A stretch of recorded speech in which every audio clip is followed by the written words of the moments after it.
পৰিয়াল বুলি ক'বলৈ তেওঁলোকৰ বিশেষ নাহে তেনেকে কাৰণ তেওঁলোকে ভাবে কি যদি আমি বেছি অহা যোৱা কৰোঁ পইচা পাতি ডিমাণ্ড কৰিব বা কেতিয়াবা ঘৰলৈ লৈ যাবলৈ ক'ব তেনেকুৱা ভয় খায় তাৰমানে সেইকাৰণে সেই মানে ময়ো সেইবিলাকৰ লগত গুৰুত্ব নিদিওঁ আৰু কেতিয়াও মানে সেই নকৰোঁ আমাৰ সম্পূৰ্ণ বিনামূলীয়া আইতাহঁতৰ গোটেইখিনি বিনামূলীয়া কৰি আছে আৰু কেনেকুৱা তেন্তে এই আইতা ধৰ ৰাস্তাত ঘূৰি আছে এলজাইমাৰ বেমাৰ বা কিবা বেমাৰ থাকি পেলাই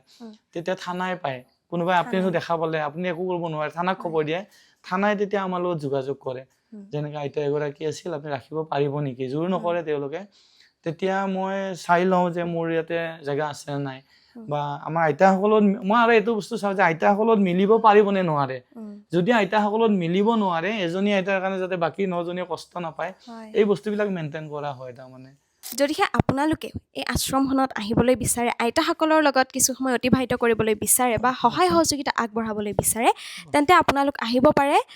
গণেশনগৰত থকা বামুণী মৈদামৰ গণেশনগৰত থকা Vrindavan Ashram old age home phone number হৈছে 8011799455 8011799455